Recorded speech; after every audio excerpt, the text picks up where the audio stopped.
Hi, everybody. Hold on.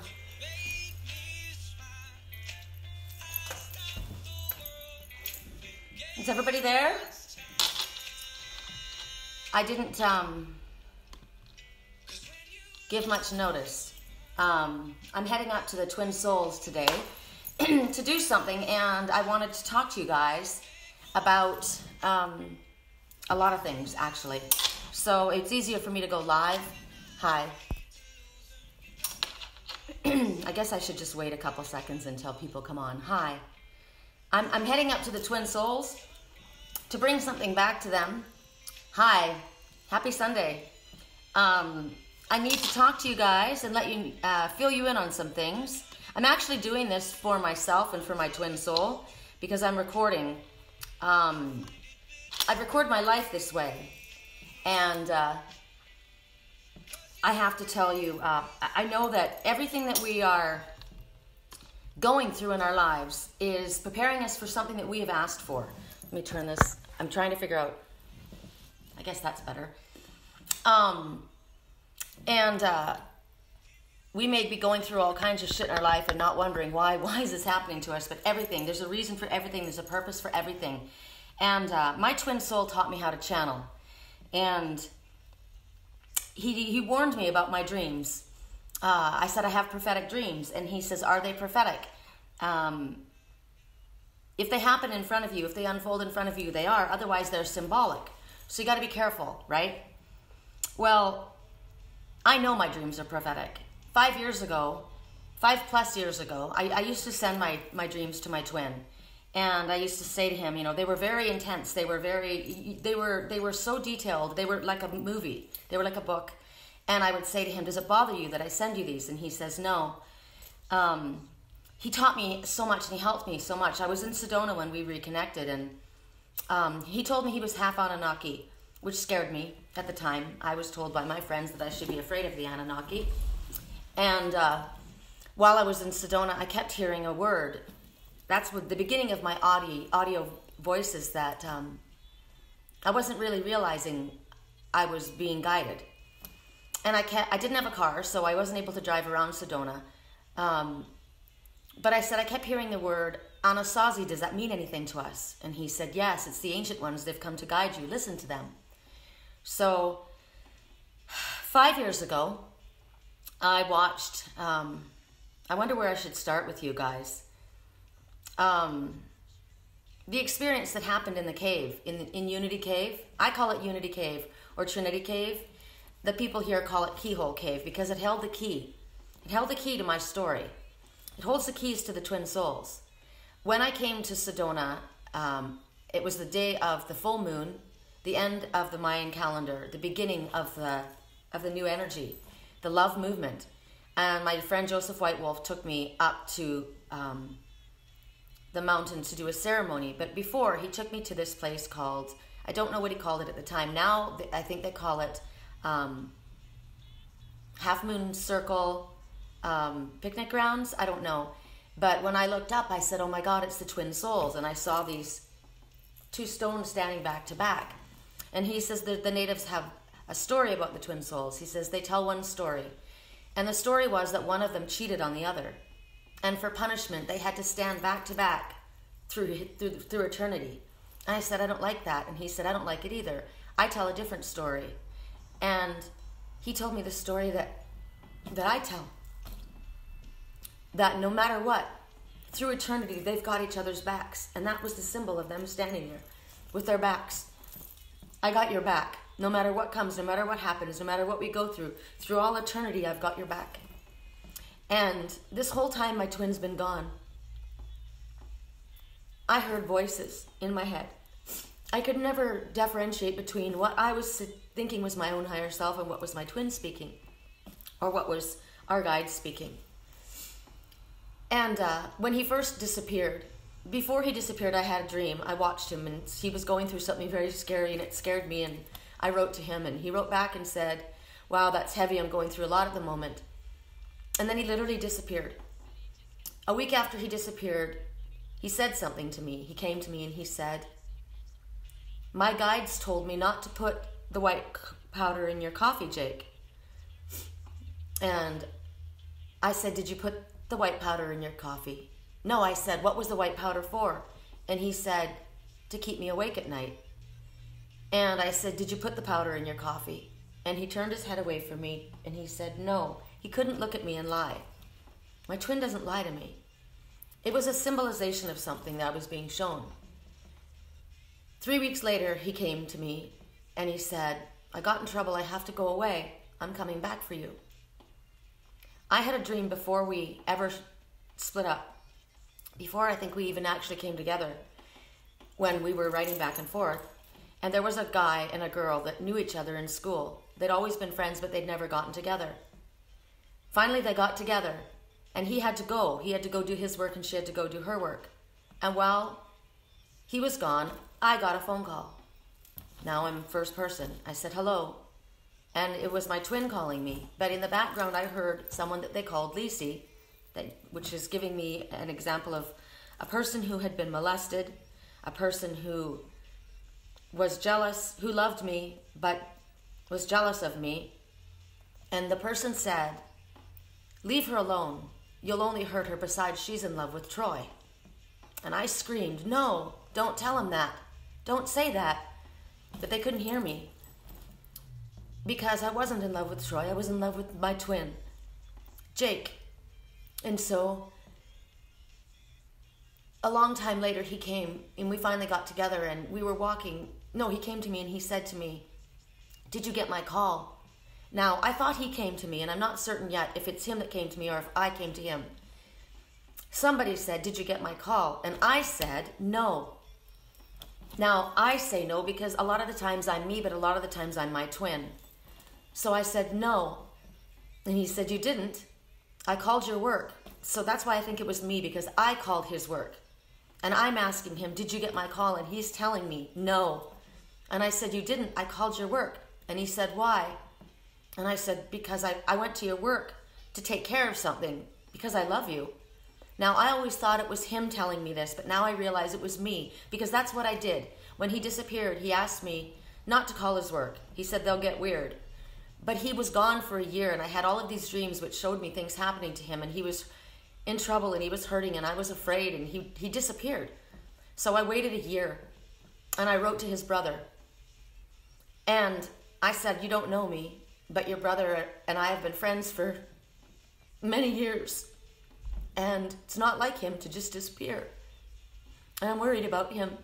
Can you just let me know he's okay?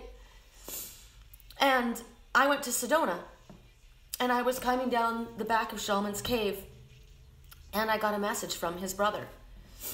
And I was excited where I was. I was high on life. I was in Sedona. I had just come back from a really incredible journey from the Shaman's Cave. I had a staff, Merlin's staff. It's my twin staff. He's Merlin, but I'm Merlin too, the magician and the high priestess. And I wanted him to know that I loved his brother. I wanted him to know that I was good for him. And that I was, because I knew the family didn't like me. So I showed him a video of where I was. And there was a pool. It's called 7 Sacred Pools. And it's just like a mini version of the 7 Sacred Pools in Hawaii. And in the pools, the frogs were singing. Frogs of transformation and healing. They were singing, and I sent it to him. But I think there was a misunderstanding. Somehow, because I would write to my twin, and clearly now I understand he never got those messages. Someone misunderstood something. I was writing, I thought, to my twin. I kept sending him emails. I didn't care if he answered me. I just kept giving him my dreams. I just kept, because I wanted him to know what was happening. And someone else got the messages. So that was the message. Did you get my call? No. Why did you call my work? Because I love you. I was trying to take care of something. So then my twin and I, now we fast forward. My twin and I are walking through the Rainforest Cafe, and I'm holding his hand. He's walking ahead of me, but I have my head down because I don't feel good about myself. He's so beautiful. And I always put him on a very high pedestal. He was proud of me, but I wasn't proud of me. So we get into this room, And we see these two children, a boy and a girl, sitting at a tall table. And the waitress went up and handed the little boy a card, and it had a tiger picture on it. And he showed it to me, and I said, wow, that's cool. And then she handed me a picture, and it said, Wild Jungle. And I looked at my twin, and I said, you know what this means? And I smiled, and he said, what? And I said, time to go on safari. Time to go on safari, babe. It's time to go on safari. So then I turned and I looked to my left, and I saw a person sitting at a table with a vintage military style jacket. I thought it was blue. It probably was, because it was probably really sad. I couldn't see the person's face. All I knew is that there was long dark hair. And I looked at the person and I said, oh my God, it was you all along, wasn't it? And they said, yep. Okay, so here's my deal. When I went to Unity Cave the other day, there was a lot of things that happened that I didn't tell you guys about. So if I can get the tears out of my eyes, I can't see what you're saying to me. I'm very sorry. I would be waving at you if I could, but I can't see what I'm even looking at. So I wrote to my twin this morning. Last night, you guys all know that when I went to sleep. Before I went to sleep, I went in the tub, and I did a full Reiki healing. I was so tired. My body is so tired. Mentally, emotionally, physically, everything is tired. And I went to this giant tub and I filled it with essential oils. And I lit the candles and I started to do a Reiki session, and I did what my twin taught me to do. I said, babe, open up, I'm channeling you. Because whenever I would say that, he would feel me and he would come to me. And then I closed my eyes and I called him the Father, and I asked him to fill me with pure, and my twin, pure, unconditional, healing, loving energy. And then I called on the Reiki masters, and I asked my babe to open up his crown, and I poured the Reiki in. And I went through all of our body, through our skin, to our tissues, our bones, our teeth, everything, and I filled us up. And as the Reiki was moving through our body, I was talking to him. I was telling him I loved him. I was telling him that he doesn't have to be afraid, that I'm not angry at him. I asked him to forgive me. And I said, I forgive you. And then I kept saying, I release you. I release, I release, I release. And then I started cutting cords to everybody. I started cutting cords to his family, to Troy, to Tony, to their girlfriends, to my twin, to his girlfriend, to his brother, to everyone. And I named everybody's name. But when I got to my twin's name, my body started sobbing. I didn't hold a charge on any of the others because I wasn't connected to anyone. There were no cords connecting to me and anyone else. The only negative cord left that I had was to my twin. And so as I cried, I released. And I kept saying, I release, I release, I release, I release. I release you. I release us. I release everything. And then the rain started pouring on the skylights above me. And then I cried and I cried again. And then I got to the place where I was calm. And I started floating. And I went into a vision. And I saw puffy white clouds parting. And in the center was a circle. And in the circle was a red hawk flying. I'm the red hawk. I'm the messenger.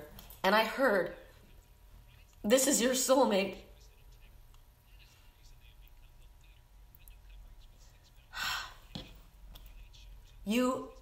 This is your soulmate. You will have, what is it? A divine love. You have a sacred love. Something, I can't remember right now. And then the vision kind of parted. And right when that happened, my moonstone fell out. Then I started to say it again. I release you. I release you. I release you. And when I did, the moonstone fell out of my ring. Now this goes back 5 or 6 years to my dream. I just posted on my Facebook a couple of songs, a few songs. One of them is the song by Avicii, Wake Me When It's All Over. About 6 years ago, I had a dream. And I saw that song. I saw the video to that song. The song hadn't been released yet, but I saw it. The girl riding on the horses. It was me. And she left to go find her tribe. which is you. She went back after she found her tribe and she got the young one in the bed, the child, and said, let's go. She had a mark on her shoulder. They all had the same mark. It identified them as to who they were. I carry a mark too. The mark that I carry is a wolf. This is a woman who walks with wolves. I am also the woman who walks with ravens, the one who walks with ravens. I was given a Native American name by a high priest, the one who walks with raven. And I didn't understand it until after this trip to the cave. So, in this dream, the father comes into this house. He's very angry, and he looks out into the field, and in the back field, on 2 horses riding, is Troy and Tony, the 2 men that came before my twin.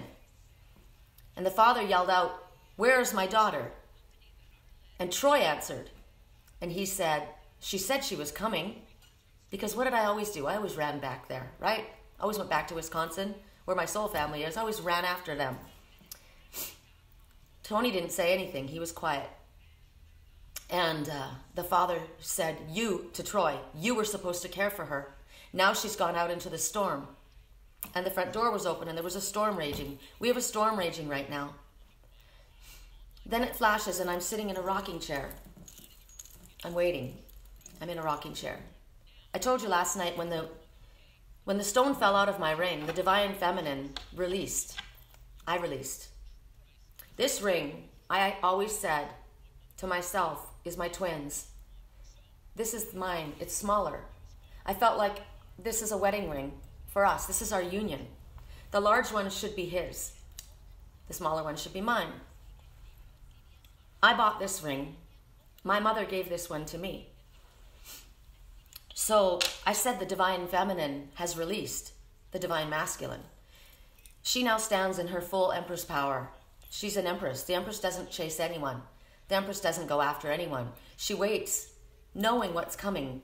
She waits for her emperor to come. This is for all the twin souls or for anyone else who needs to understand about the twin souls. I'm sitting in this rocking chair where I am right now, and I look down at my hand, and I look at my moonstone ring. But the stone wasn't in my ring. There was a leaf, a wet leaf, that was covering it. This one that I found on the way back from the cave. I wrote this dream 6 years ago, you guys. I looked down at my ring, and I said, I know who gave me this ring. I gave me this ring. I said, I know who gave me this ring. I'm going to keep it forever. The only one I would give this ring to would be my twin soul, because my twin soul is me. I've always thought that the person sitting in that chair with the military style jacket was my twin. I couldn't see which one he was because I knew I had a false twin. I had 3 men that prepared me. Troy, Tony, and then Jake. I've always given credit to the other people when the credit should have been mine.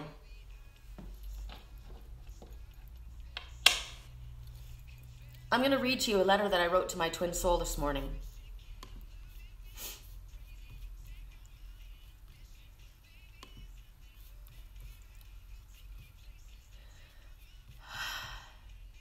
If I can find it. It's just easier if I just read it to you so I don't forget, because there's a lot of things that need to happen. Okay. First of all, when I went up into Unity Cave, actually, I'll read you the letter, and if there's something else I need to add, I will. Did you watch the video when I went up into Unity Cave? Keyhole Cave.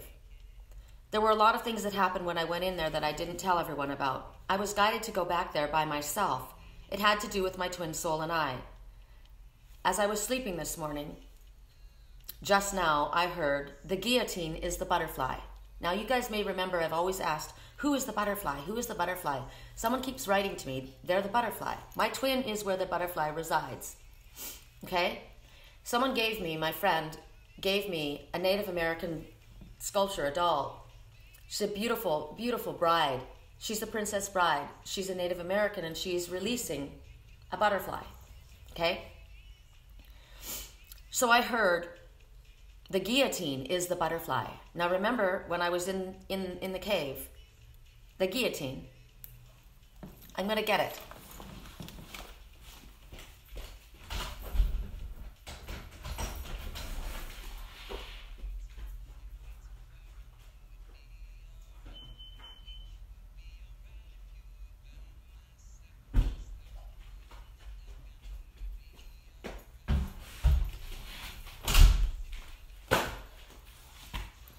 Sorry.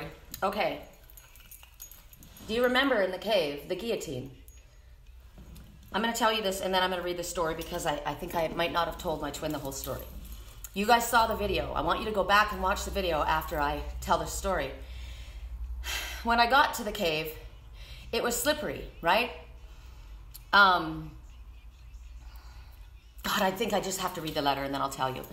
Okay, so when I went to climb, I heard voices in my head. The whole way up, I was guided by voices. I would think, which way should I go? And I would hear, go to the left. And I would say, but it's harder that way. And the answer was, no, it will be easier. When you get closer to the cave, you lose sight of it because you can't see it anymore. It becomes camouflaged. There's a reason for this. So I needed to feel where I was supposed to go. I also needed to trust my messengers, which are my best friends, which are the animals. So I felt I was getting closer, but I needed evidence. So the ravens came. Now think of this. I needed evidence. So we ask Spirit for more signs, right? So the ravens came and they swept up outside to the left. It's always to the left, my heart side. And I knew that's the entrance to the cave. There's a silverback gorilla guarding the entrance that stands at the front on the left side of the cave as you're looking in. When I got to the bottom part of the wall, I was trying to figure out how to get up. I heard directions again, but this time they were telling me to go to the right. But I felt something different in my heart. I didn't listen to them. I threw my bag up to the left, and when I did, my rubber-wrapped hiking bottle hit the wall, and inside, even though it was wrapped in that rubber, it shattered. The message was, even though you are protected, you can still get broken. I didn't listen to the voices that told me to go to the right. But as I was hanging on the wall, and I'm telling you guys, I was hanging on that wall. It was so scary. I was literally, it's flat. I was like frog fingers on the wall, like a rainforest. Rainforest frog, right? Guess where I'm at? Rainforest Cafe. So,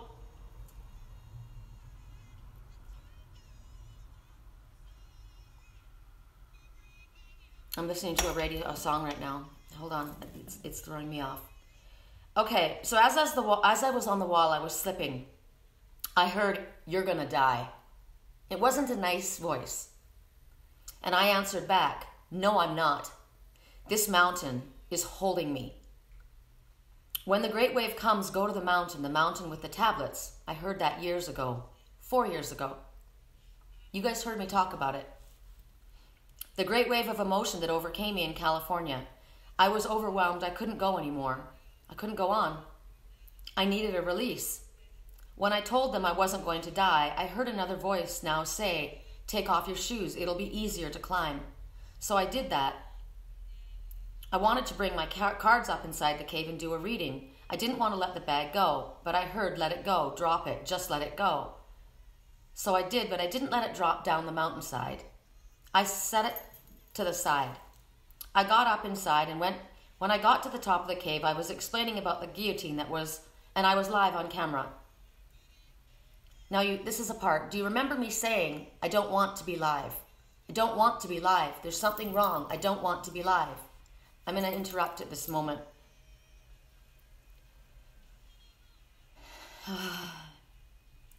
I heard my twin. I heard the voices of the people that were there before. People were taken to that cave to be sacrificed. They were human sacrifices. They were dismembered and disemboweled by the coyotes, the Mexican gang runners. that came there. They came through the land and burned all the land, and they killed the people and they sacrificed them to their gods.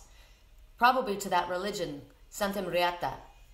They use saints, and they mask it in Catholicism. They mask it in religion.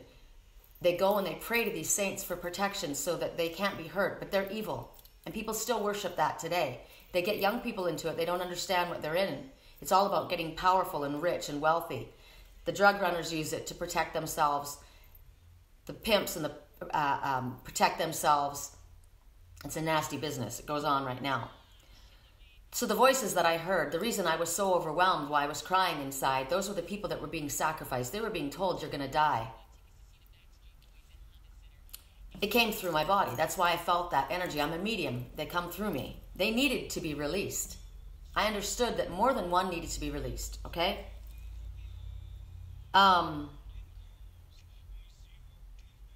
When I got inside and got to the top of the cave, I was overcome by emotion. A great wave came over me.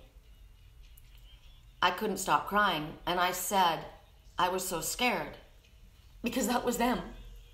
But that was my twin too. And that was me. I was so scared. But then I looked out the window at how beautiful it was. And I kept saying, I'm so overwhelmed. My twin was overwhelmed. Right before he disappeared, I'm so overwhelmed. The people that were about to die were so overwhelmed. I was so overwhelmed. But when I looked out that window, I wasn't afraid. It was so beautiful. I was overwhelmed by the beauty. I wasn't afraid in that cave. I needed to go in there to help the ones that have been trapped in there release. They weren't afraid when they looked up. The tears were pouring, but they were trapped. I didn't know any of this until I came down. But remember when I stood up inside the cave, I showed you the confession chamber, right? On one side, and on one side of the confession chamber sat this guillotine. And it didn't fall out of the rocks. There was nowhere in there it could have fallen. It didn't fit anywhere. It was placed there. And John said, that's creepy. That's creepy. What is that doing there? It's like it's planning something, and it's going to chop their heads off. Because that's what happened in there. They chopped their heads off. But I saw something else. I'm not afraid of spirit, dark energy. I knew they were in there. They tried to trick me. I needed to learn to tell the difference between the voices that was dark energy and the voices that is light energy. Because yes, there is dark spirit out there. Absolutely. You need to learn to follow your heart. There's dark spirit that comes from our minds. There's dark spirit that comes from other people. And there's just dark energy out there trying to fuck with us. And you need to learn how to hear what your heart is saying. I followed. But if I had listened to them, I would have died. I knew better. So sometimes it looks like we're supposed to go in a certain direction. It looked like it should have been easier. There were stairs there, but I knew it wasn't. It wasn't. I had to take the harder way, just like with my twin soul and I. My father said, she's gone out into the storm. I went out after my twin. I went out after him. I didn't go back to the others. They lost their right to that. So I was filled with overcome with gratitude about the beauty of what was around me. How can you be afraid when you have angels walking with you? I have angels walking with me. Now, I had a glass bottle, which is me. Remember the twins that were trying to communicate with one another, and somebody that was jealous found out and smashed that glass tube that they traveled between, which was our communication? That's what they did. They cut off our communication, and that glass was shattered. And that glass was bleeding. My twin soul was bleeding. He was bleeding for me, and I was bleeding for him, but they didn't care. They were jealous. They wanted to stop the communication between us. Well, that's what happened. When I went up that wall, I was reenacting everything for my twin. He had to let go. He knew that even though I was in that rubber bottle, and he was, I was going to get broken. It was going to hurt me when he put me down.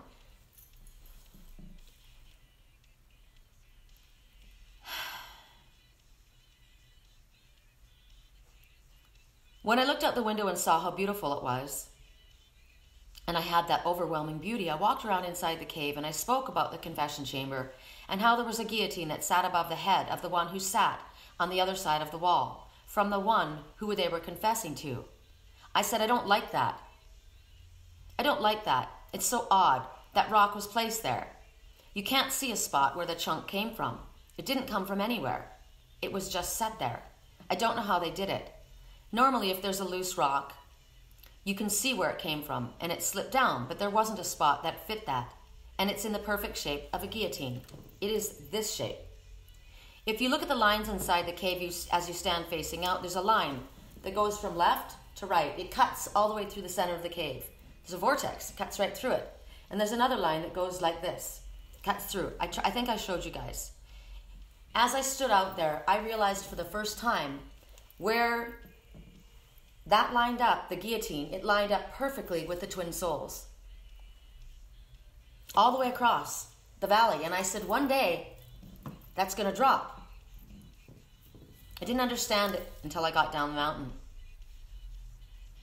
The story of the twin souls is that he cheated on her, and because of the infidelity, they were forced to stand back to back through eternity. My friend Joseph Whitewolf told me, I'm going to read you this again to reiterate, a different story. So then I now tell that story. As I stood there at the cave in that spot, I said, okay, I don't like that story. I don't agree with that. I don't agree with that. I'm changing this story. I prefer, because this is my story. I'm a twin soul. This is my story. You may have told stories for centuries and they may have believed you, but now this is my path to walk. I said, I prefer that what you see standing there in stone, immovable, is a representation of them standing together back to back. No matter what happens, they have each other's back throughout eternity.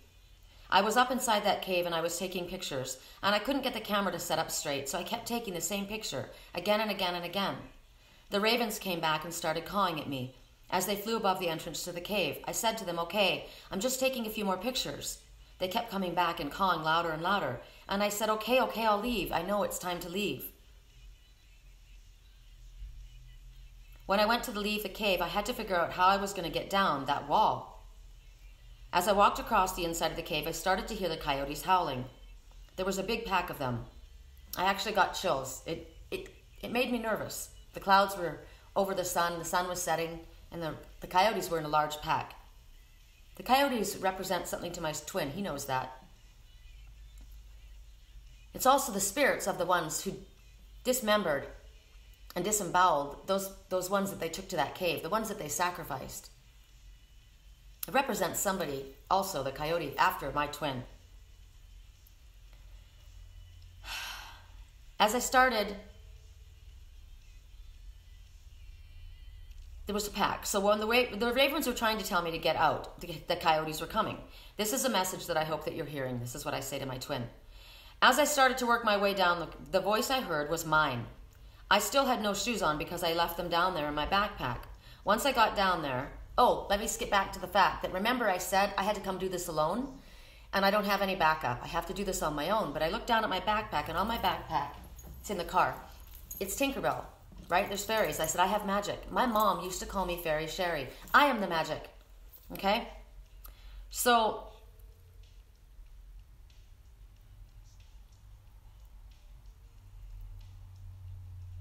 as I start to work my way down, the voice that I heard was mine. They told me to get my shoes out. I was able to reach my backpack, and I started sliding again. There was nowhere to grip. I had my backpack in my left hand, and I was trying to hold on to the mountain with my right. I got my shoes out with my teeth. I did. And with one hand and my teeth, I got my socks and shoes back on. I started slipping again, and I needed both of my hands, and I heard, just let it go. I knew there was no way I was going to be able to get down holding on to that bag. So I put everything inside that, tightly zipped it up, and I let it go. I put all of my fear and all of my worries and all of my pain and all of my baggage, everything in that backpack, and I zipped it up tight and I let it go. And I watched it go head over tail, ass over tea kettle, smashing down, all the way down the bottom of the mountain. I let it go. And I knew that everything inside was going to be broken into a million pieces. But I had no choice. If I didn't let go of that bag, I would have died. I am that bottle inside that bag. He had no choice. He had to let me go. He knew I was already broken, and that would probably finish me off. But he had to survive. So as I started to inch my way across, like a crab, he knew I was already there. I started to lean into the wall. Sorry, my eyes are filling with tears again. I started leaning into the wall, and I talked to the mountain. Remember when I was trying to climb up? I said, Father, get me up. Father, please don't let me go. When the great wave comes, we go to the mountain, and we lean into it. That's our Father. So I was talking to the mountain, you hold me. You hold me. And I started to say, good girl, Sherry. You're a good girl. You're doing a good job. Good girl. Good girl, Sherry. Good girl. And I inched my way down slowly. When I got to where my backpack was, I opened it up and I saw that the glass bottle had shattered into a million Brazilian pieces. And the chia seeds that were in my water were stuck all over everything, all over my coat, all over everything inside. Something was stuck to me. It wasn't going to let me go, even though it was broken. I was holding on.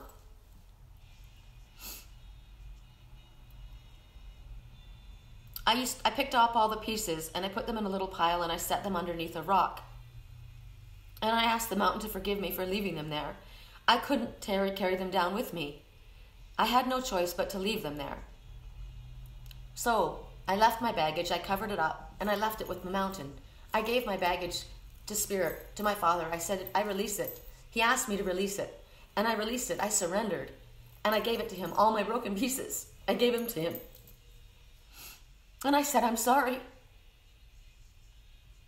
for polluting the land.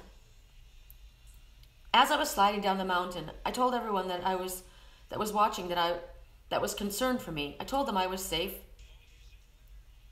And I began down the mountain. As I was sliding down, I felt somebody was there. And I said on the live video, someone's here. Remember I told you guys. And then I smelled pot. I said, I can hear you. And then I said, namaste. My twin was there. He's always there with me. I felt somebody there. I told everyone I had to get off camera because I was live and I had to make my way down the mountain and I couldn't do it while holding the video up.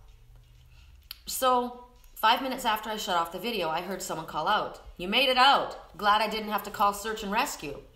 My friend Kurt was there.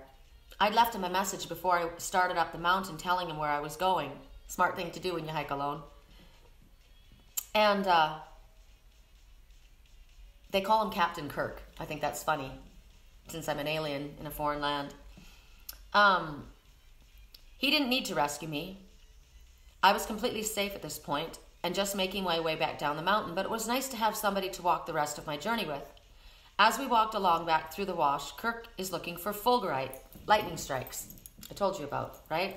I kept hearing I was lightning before the thunder, which is the truth. And we find all kinds of things when we're walking. We find petroglyphs on rocks, artifacts, all kinds of different things because Spirit guides us to them. We don't share them with people. We don't take them. Those ones are sacred. Then he started to talk to me about what happened. I showed him the guillotine, and he didn't want to touch it. He told me the story of what happened in the caves. I didn't know that story before. That's the reason why he said, no one goes in there. The cave was a site for disemboweling and dismembering bodies, a place of human sacrifice. He said people tried for 60 years to clear the dark energy in that cave. That many had died trying to go in and out, and no one talks about that place because they don't want anyone to know. Because they don't want to scare away the tourists, the fact that people die. There's a reason it's camouflaged and you don't see it when you get close to it. There's a reason the silverback gorilla guards the entrance to it. But once I was allowed to go in, I was meant to go in. So that silverback gorilla that was meant to keep others out was my protector. So were the ravens. But I was only allowed to be in there a short time. They told me to get out after I did my work because the coyotes were coming. The dark energy, the dark spirit. The dark spirit's probably still in that cave. But I was able to release the souls that were trapped there. They went out with me, out that beautiful window. That's why when we looked up, they were no longer afraid. All they saw was the beauty as they went into spirit. There's symbolic messages in all of this if you don't want to believe in life after death, but I certainly do. So He says that they told me they were. I heard the voice. I talked about the dark energy and the voices that were telling me that they were going to kill me and that they were going to die. They were terrified. But when they looked out the window, the last thing they saw was beauty. That night, I went to Airbnb up in Flagstaff into the mountains. The host that I met was a woman about 40. She told me that several years ago she had a death experience. She died, but she came back. She said what she understood later from an older Native American was that she had a walk-in soul. The soul that she was before that was so sad and didn't want to be there. It just kept trying to leave. We won't talk about the different ways people try to leave. She was so depressed, and she said it had to go. So she died. But this soul now sees the future in front of her as beautiful. I was talking to her about this, and she wants to live. I told her, you had a death transformation. You died, you transformed, and you were reborn. You are now new. I told her my twin soul's story, how sad he had been, and how Spirit had told me when he came back to me, he was coming back as someone new. Do you remember in all the readings how I keep getting new, and I didn't know what it was? He kept saying, I'm sorry, forgive me, new. I don't need to tell you the whole story of his life and what he went through. He already knows what that is. When I finished telling her the story and explaining what had happened to her, she was crying. She asked if she could hug me. She said no one has ever understood before. As I was talking to her, I looked on the back of her stove, and sitting there was an item. I said, what is that? It was a guillotine. I guess it was a pizza cutter, but it was in the exact same shape as the guillotine. In my dream, my twin, he just wanted a piece of the pie. Last night, I got to my Airbnb. I'll be here till Thursday. I set up my workspace downstairs with a picture of my twin soul with my military hat, the lightning strike fulgurite, my manifestation stone, the vortex stone, the large heart, the small heart, and the goddess lightning strike, which is me. This is my twin. This is me. I place them all together.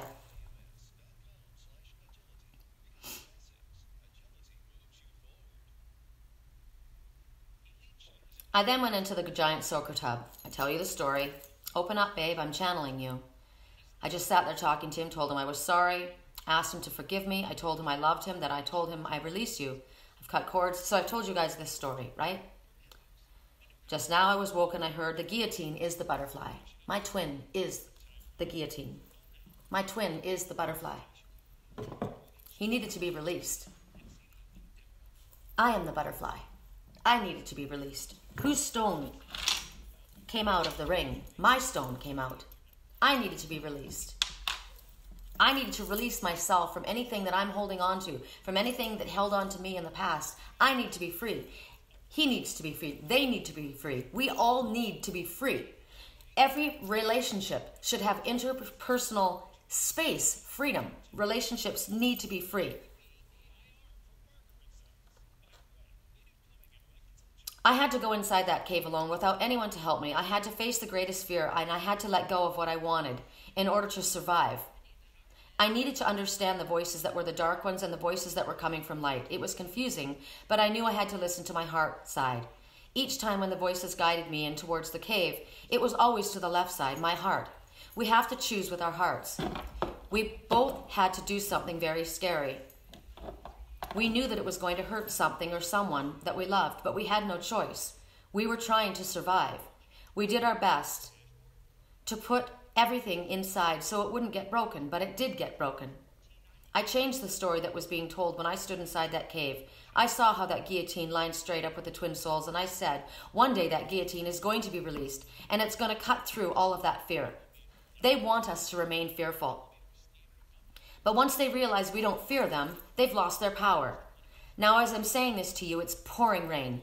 Very, very hard on the skylight above me. It's raining with my tears. It's releasing. It's washing away the pain and the sadness in the past. Everything. The divine goddess, the divine feminine, has finally released. And she stands now in her Empress energy as she awaits the arrival of the Emperor. She has been released. It has been released. They have been released. He has been released. She knows she will not chase. She knows she will not push. She stands alone. And she does her thing as she shows the arrival of the divine masculine, where he will realize he has to grab hold of the lightning rod and release himself fully from the curse that's held him. When he comes to her, he will come to her with his new walk-in soul, the one that has no fear of sadness of the past. He will come with a strong heart that wants to reunite with his divine counterpart, because he knows, as she does, that no matter what has happened and what they have been through, they've got each other's back. They always have. They've always been together throughout eternity. They have never been apart. Several months ago, I was given a Native American art piece of the beautiful woman holding on to that butterfly. My cat, Lily, was my twin's grandmother's soul.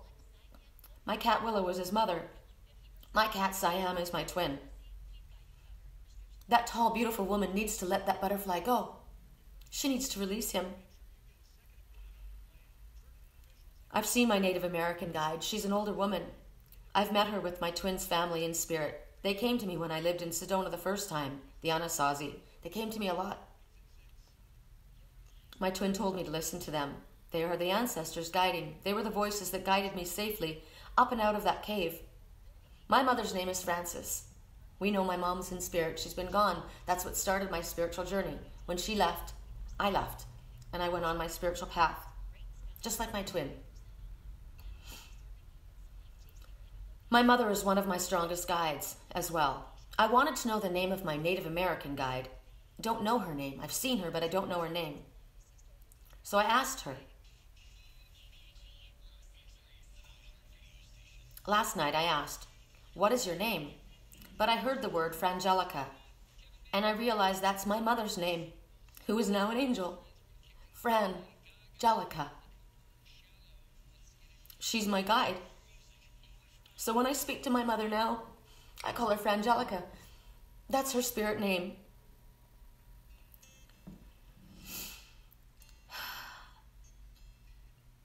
I met my mother once when I was in Paris, in a dream, 4 years ago. We watched a beautiful young girl with long dark hair run after a German man. He was shy and very polite, and she was so excited. I said to my mother she loves him, but she shouldn't chase him. And that's when she said to me, "Don't do what I did. Forgive him, he loves you." That young woman was my mother, and that man was the man that she loved. He had a house in Germany and a house in Canada, and he would live 6 months out of the year in one country, and my mom would be alone. He wouldn't stop doing it, and she was so sad. The next time he was getting ready to go back to Germany, she said, "If you leave, I won't be here when you come back." He left, and 3 weeks later, she met and married my dad.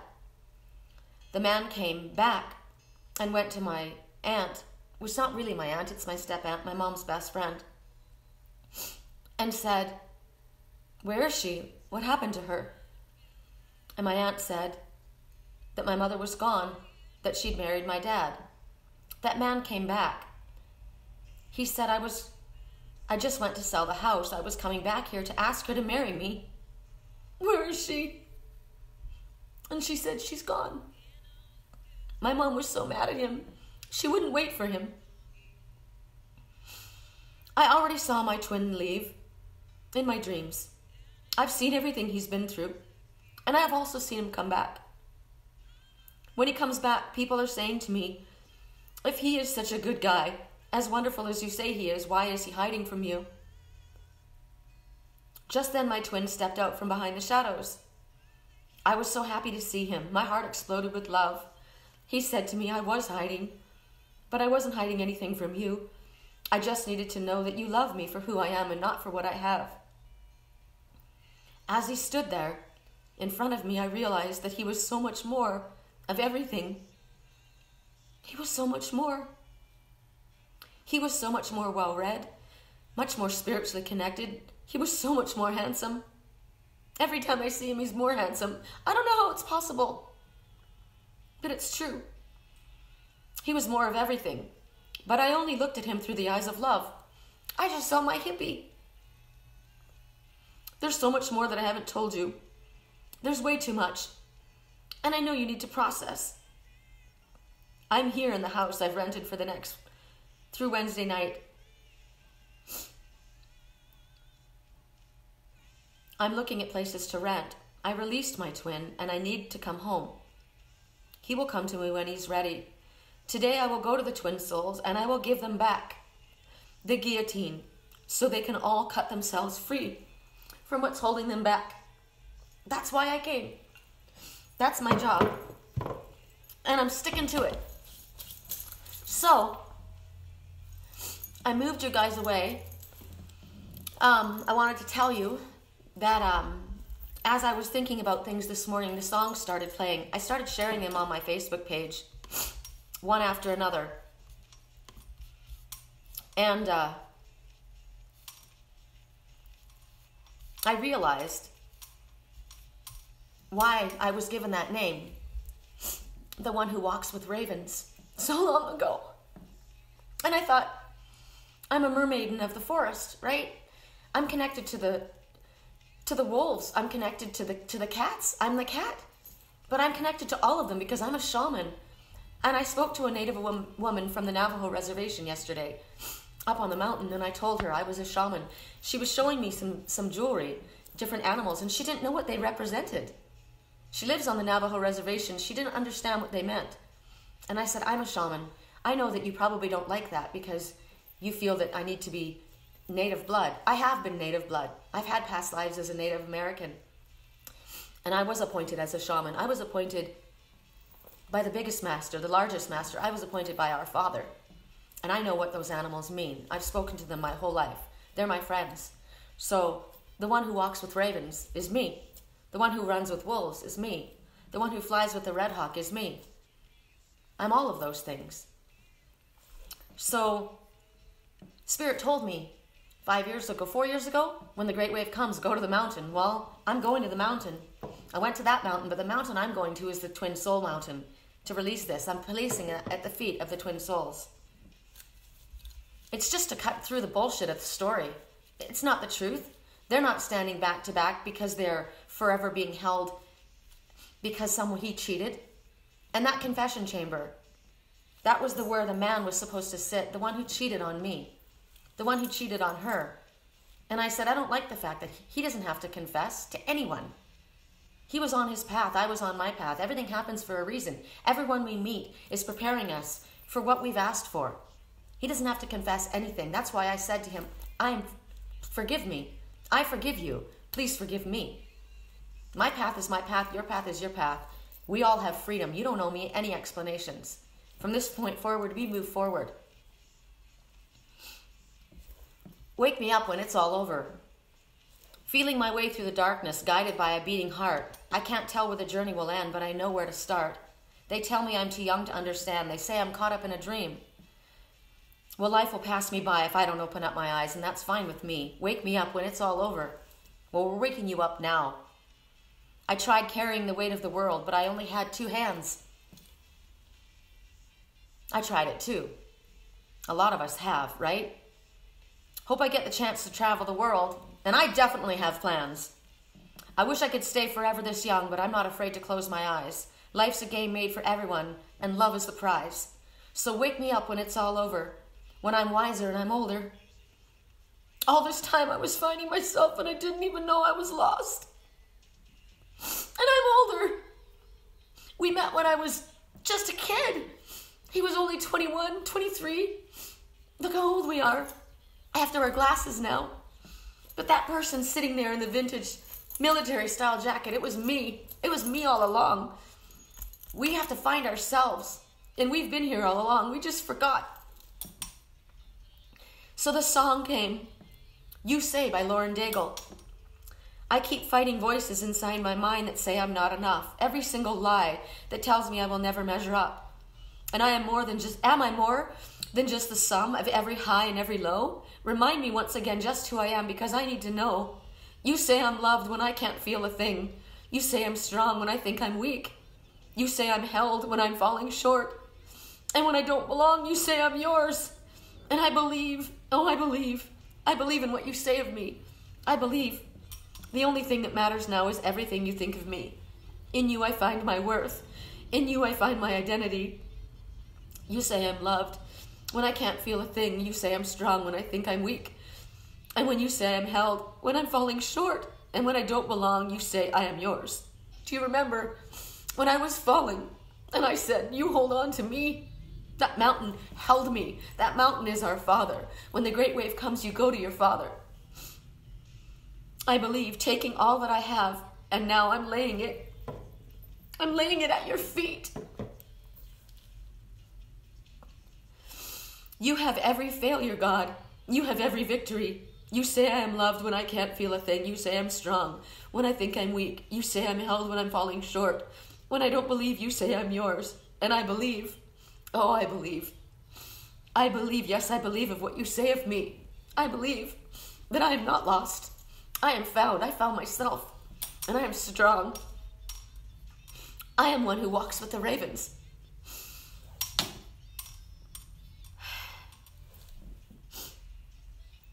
That's it.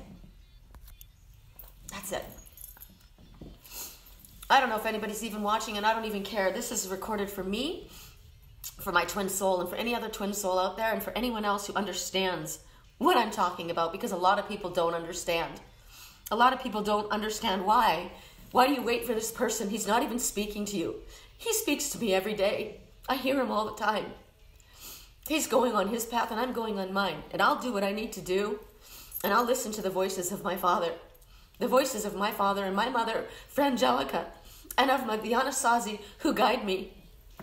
Because I know that I am a goddess. I am an angel that walks this earth. And I am loved by my Father. So today, you guys can go with me when I go up to the twin souls. You'll understand the mountain that I'm speaking about. And the Father said, when the great wave comes, go to the mountain. The mountain with the tablets. The tablets are my moral code. Jesus said, I didn't come to uphold the law. I came to temper the law with love. And this heart, my friend said, your heart looks a little broken. That's how the light gets in. I don't see it as broken. I see it as different. I see it as beautiful, unique. Don't you find it amazing that 5.5 years ago, maybe 6 years ago, I had these dreams where the ring didn't have my stone in it. It had this leaf. I picked this leaf up in Flagstaff. All of the pieces, they all fit together. They all come together and make the story. I don't know what's happening tomorrow. I'm just following my Father's lead. All I know is I'm here until Wednesday night. I'm going to go to the mountain. I'm going to keep looking. I found 2 different places to live here. If that's what's meant to happen, I can't wait for my twin soul to save me. I save myself. I'm an emperor. I'm the emperor. I'm an Aries. That's what I am. When my emperor comes to me, he will then be the emperor and I will be the empress. But right now, I am the emperor and the empress. I am the high priestess. And what's interesting is, in that cave, it was the high priest that cut the heads off of the people inside, disemboweled them and dismembered them. But I am also the high priestess. So I went in there and I released them. I released myself. So we are the magician. We have all the tools that we need to release ourselves. We have everything at our fingertips. We just have to believe in our heart. We have to listen to our heart, follow our heart, no matter what anyone else says, no matter what anyone else thinks, whether they think we're crazy or not. I don't care. My life is guided. I am protected. They told me I was going to die in that cave. That was their plan. But my Father and I had a different plan. I wasn't going anywhere. I got things to do. So, I don't know if I'm going to be able to save all this whole thing. Hi. I'm gonna finish it right now, and I'm gonna come back and I'm gonna do today's reading. I need to save this for myself. So thank you for telling my story, and for the ones that were listening, I hope you enjoyed it.